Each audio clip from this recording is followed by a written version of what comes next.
Hoy os traigo otro vídeo directo y sin rodeos, porque aquí, por desgracia, no hay mucho que rascar. Esto es A Quemarropa VR. ¡Disparamos! Hoy analizamos un título que muchos esperábamos con ansia, pero que lamentablemente no llega a cumplir mis expectativas.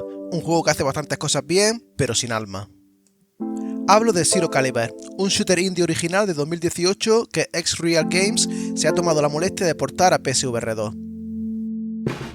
Mi teoría es que esto es un globo sonda para tantear el terreno antes de traernos Zero Caliber 2, la secuela que ya ha salido en otras plataformas y que se presenta mucho más completa y moderna. Así que por ese lado, esperemos que este port funcione lo suficiente para que decidan traer la segunda parte. Empecemos por lo bueno.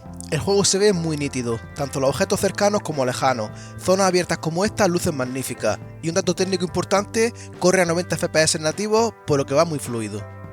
Pero la joya de la corona son las armas. La variedad es amplia, cada una con sus propias animaciones y recargas manuales, el uso de los gatillos adaptativos y la vibración áptica es excelente, como detalle, al disparar la última bala, siente un clic diferente tanto en el gatillo como en el sonido, es sutil pero apreciable.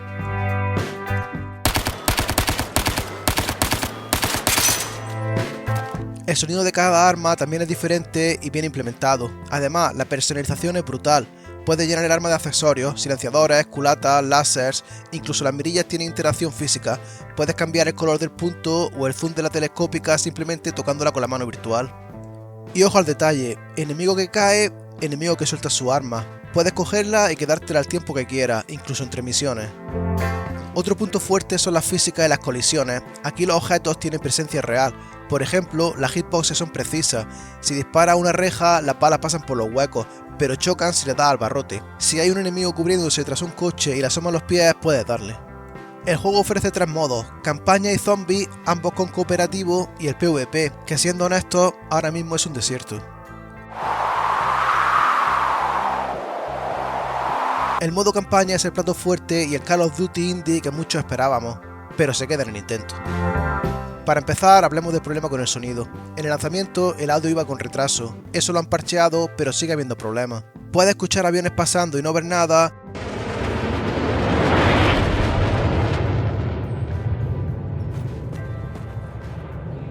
O subir un helicóptero de 2 hélices más silencioso con patinete eléctrico. Por otro lado, estoy bastante seguro de que esto lo solucionarán pronto. Pero el problema real son las campañas en sí. Empieza fuerte, con exteriores grandes y acción, pero a medida que avanza, el juego se desinfla. Pasamos a áreas pequeñas, luego interiores y situaciones cada vez menos interesantes. La historia está ahí, pero como si no existiera, genérica, contada por radio con actores de voz que no parecen muy profesionales. Sin duda, disparar es lo mejor de todo, pero al cabo de unas cuantas rondas, esto empieza a no ser suficiente. Y es que este mundo virtual, como he dicho anteriormente, no tiene alma. Se siente vacío, no consigue crear una atmósfera que atraiga, la música es genérica y si la apaga, el silencio es incómodo, faltan sonidos ambientales, partículas en el aire, es un mundo demasiado limpio y estático. Aunque es muy nítido, las texturas y detalles artísticos de muchos objetos son pobres, dicen que habrá un parche de mejoras gráficas, pero hoy por hoy es lo que hay. Resumiendo, a Zero Caliber se le ven las costuras. Es un juego que a un solo jugador te dará un par de tardes buenas, pero que decae rápido. El cooperativo es lo que lo salva y mejora mucho la experiencia, pero no sé si es suficiente para justificar la compra a precio completo. Si sois unos frikis de la arma y tenéis con quien jugar, posiblemente lo disfrutéis, pero es con la expectativa baja. Y hasta aquí A Quemarropa VR, nos vemos en el próximo vídeo.